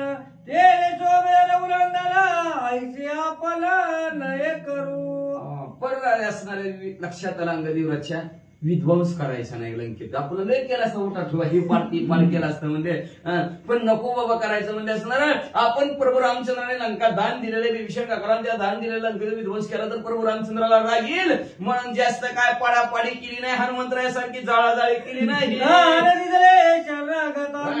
ते का लंका मोडिता शोभ वाटेला रवलाता याला की स्वस्तता राखिली शरणागत आलेल्या विभीषण काकाला प्रभू रामचंद्राने लंका दान दिलेलं आहे त्या लंकेचा जर आपण विध्वंस केला पाडापाडी केली तोडातोडी केली जाळाजाळी केली तर प्रभू रामचंद्राला राग येईल म्हणून निवांत पायाखाली दाबून राजाराव ठेवला तसा वय मारू नये रावण अंगद जाणून आपण पायी दडपून दशानन मुकट हिरोला घेतला. स्वतः आपण राजारावला मारू नये. ती प्रभू रामचंद्राचं गिर आहे का? आपल्याला काय करायचं? आपण त्याला उभं निसत बेजार केलेला आहे, पायाखाली दाबलेला आहे आणि त्याचा असणारा मुकुट असणाऱ्या अंगात युवराजनं काढून घेतला. मुकुट घेऊन आपण अंगात उडता सत्रान मस्तके मंडपोतीला पूर्ण नाही द्याला अंगदा. अंगात युवराजनं राजा रावणाचा मुकुट उचलला आणि जय श्रीराम म्हणून उड्डाण मारलं. चाललं प्रभू रामचंद्राकडे आपलं काम झालं म्हणून. असं पत्र्याचं शेड होतं त्याचं. असं उड्डाण मारलं की अख्ख्या शेड सहित, म्हणजे वरचा सभा मंडप जी काय होता त्याच्या सहित अंगद युवराज उडाले. त्यांना माहितीच नाही आपल्या डोक्यावर सभा मंडप आलाय का नाही. हे ताकदीचं जरा कळालं नाही. त्या सभा मंडपा सहित उडालं. धन्य अंगदाचा साठोप आयशी शस्त्र तंबी मंडप उपडितान कळेची अल्प परम प्रताप कपीचा काय ताकद असणाऱ्या अंगद युवराजची होती. आपल्या आयुष्याने असणं उड्डाण जय श्रीराम म्हणून प्रभू रामचंद्राच्या भेटीला मारलं. त्या उड्डाणात 80,000 खांब असलेला एवढा भला मोठा मंडप होता. तसाच डोक्यावर आणि तसंच अंगद युवराज उडालं. माहिती बी नाही. जसं माणसाने टोपी घालावी का, नसली टोपी तरी टोपी असल्यासारखं वाटतं माणसाला घातल्यासारखं. तशा प्रकारे अंगद युवराजला काहीच बदल लागला, निघाले तसंच. ख्याती करुणी उद्भट श्री मंडपाती मुकुट अंगदाला वरी वरिष्ठ देखील स्पष्ट वानरी. मग अशा प्रकारचा अंगद युवराज आलेले आहेत. वानरांनी बघितलं आणि वानर मंडळी काय करू लागलेत? मागे लंके माझी जाण कळकळीत राक्षस नेले सभेच्या मंडळा भागे रावला वाचला. बघितलं असणारी सभेतली लोक म्हणजे असणारी कालवा करावी. जाऊ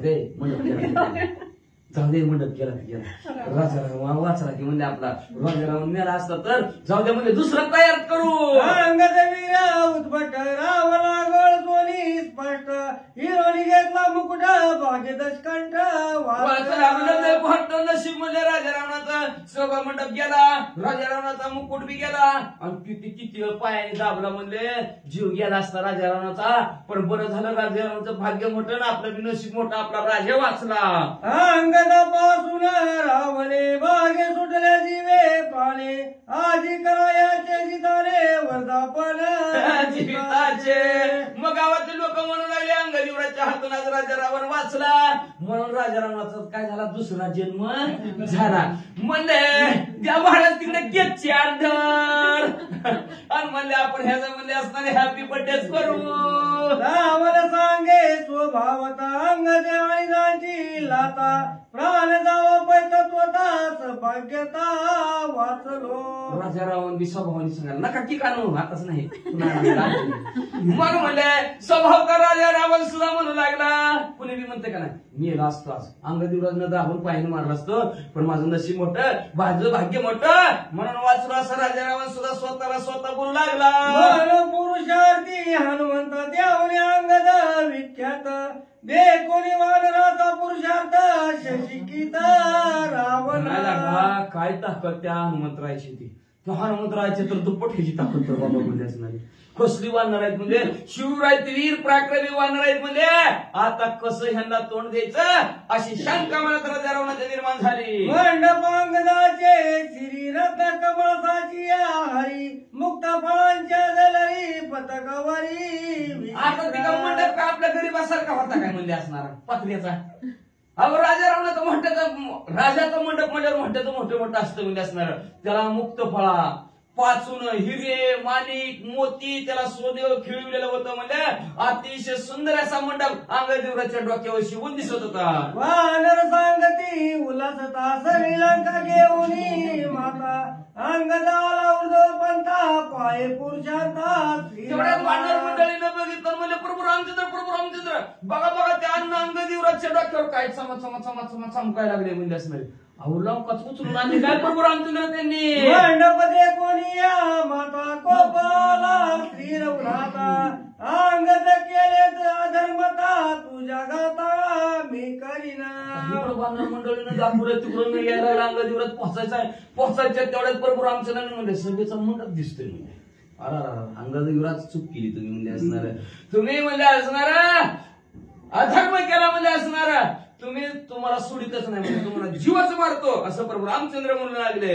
लंका दिदली शरणागता ते तिचा ते येणे आणि माझ लागला जमता तुझ यार्था दंडीना. लंका शरणागत विभीषण काकाला दान दिलेले आणि दान दिलेल्या वस्तू परत आणायचं नाही, डोकं घालायचं नाही, मन घालायचं नाही, अजिबात नाही. मन घातलं, डोकं घातलं, परत जर महागारी घेतलं तर पचत नाही. आमच्या गावाकडचं एकदा दिलं दान ते दान नसतं, घेतलं महागारी तर ती पचत नसते. मग म्हणजे प्रभू रामचंद्र म्हणले मी दान दिलेलं आहे आणि दान घेतलेल्या वस्तू जर मीच आणल्या तर लोक मला नाव ठेवतील. दान दिलं महागारी घेतलं, दान दिलं महागारी घेतलं म्हणून अंगद युवराज मी तुम्हाला दंड करील असं प्रभू रामचंद्र बोलू लागले. अंगद म्हणे ऐक रघुनाथानी जवळे माझा उडता केव्हा मंडप बैसला माता नकळता माझा येते आला. बरोबर रामचंद्र मी त्याचाच लाईव्ह चोरतात भेटतात म्हणून घर बघायला गेलो, घर घेऊन आलो. तसलं नाही हो अंगद युवराज. प्रभू रामचंद्र म्हणले मी राजा रावणाबरोबर बोलणं चालणं शिष्टाई करत होतो आणि आयुष्याने म्हणजे असणारं उडालो. उडाल्यावर माझ्या डोक्याला कधी मंडप चिटकाला कसा माझ्या बरोबर उपसून आला मलाच कळलं नाही. हो प्रभू रामचंद्र मी तसला चुवर नाही. मस्तक बळे उपडून मंडपाचे येते आगमन सर्वता मद नाही ज्ञान तुझी आला श्रीरामा. प्रभू रामचंद्र तुमची शपथ घेऊन सांगतो ज्यावेळेस मी उड्डाण केलं माझ्या डोक्याला कधी सभा मंडप चिटकून आला अजिबात कळलं नाही. हो प्रभू रामचंद्र मी तसला उचल्या नाही. ऐकोनी अंगदाची आन श्रीराम झाला सुप्रसन्न अंगदे करुणी रामस्मरण केले विंदाला. ते आहे का अशा प्रभू रामचंद्राने अंगद युवराजचं बोलणं ऐकलं. प्रभू रामचंद्र तुमची शपथ मला माहिती नाही कसा आला कळलंच नाही. चिटकून आला बसल्यावर काय करणार आता मी तरी म्हणून म्हणा बघा काय महाराजांनी आमच्या सुद्धा निला फरफडी नव्हता बाहेर चिटकाला काय सांगावं तशा प्रकारे म्हणल्या असणार मला कळत नाही. प्रभू रामचंद्र असं म्हणल्याबरोबर शपथ पाहिल्याबरोबर प्रभू रामचंद्र आनंद वाटला. आनंदाच्या भरामध्ये अंगद युवराजने पुन्हा प्रभू रामचंद्राचं नामस्मरण केलं आणि नामस्मरणाच्या जरा काय केलं बिंदा नाही का येते जे उठान ते करुणी उलटे किराणा लक्षणी असं बसताना मंडप संपूर्ण सांडीला.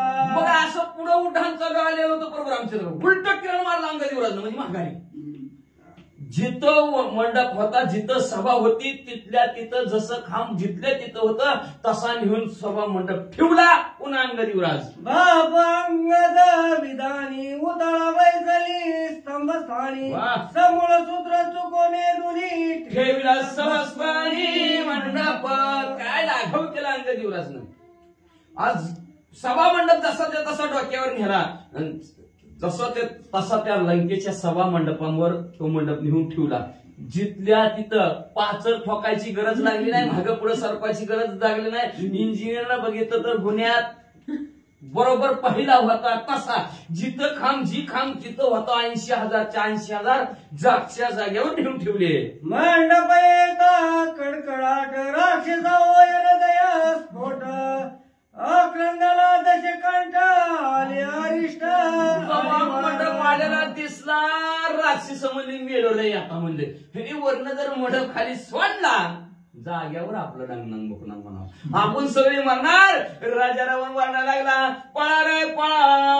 अंगद मंडप गेला घेऊन श्रीरामे सोडविला परतोनी रावणे ऐकताची कानी दाके मनी भयभीत.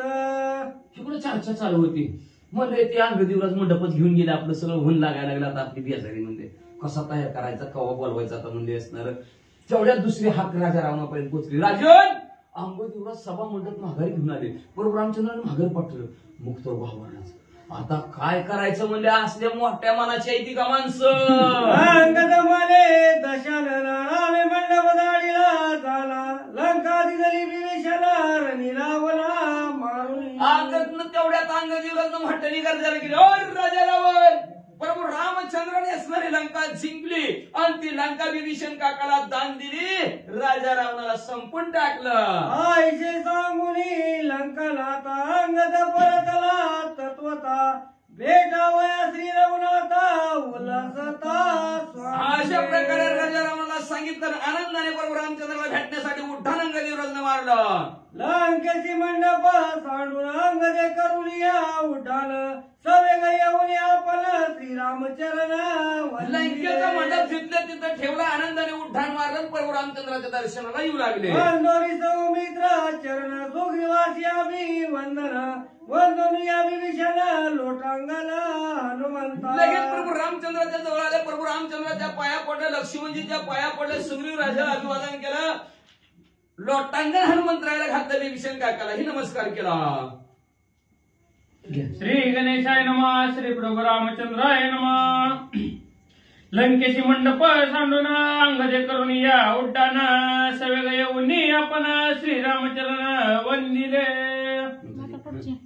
वंदोनी सौमित्र चरण सुग्रीवासी अभिवंदन वंदोनी या विभीषण लोटांगण हनुमंता आणि कही वानरवीर नळनीळ जांबुवंतादी थोर अवघे वंदोनी वानर केला उकार अनेक वंदन रामना म्हणवळ नळनीळ जांबुवंत सर्वांना असणार साष्टांग दंडवत घातला गेला आणि सर्वांनी प्रभू रामचंद्र भगवान की जय जय करा सख्या महाराज सवेचे अंगद महावीर येऊन श्रीरामा समोर पुरुषार्थाचे निज सार केले चरित्र ते दावी हा सो म्हणलं लगेच अंग निवडत प्रभू रामचंद्राच्या जवळ आले ना आपली जी काय ताकद आपला जो काय पुरुषार्थ आहे ज्या लंकेमध्ये केलं त्या लंकेचं सर्व चरित्र सांगू लागले ऐका अनर्थ रत्न अतितेजिष्ट रावणाचा महामुकुट श्रीरामा पुढे ठेवून स्पष्ट मायक मरकट लागला पाया असो म्हणजे माया असलेली का बघा नाही तर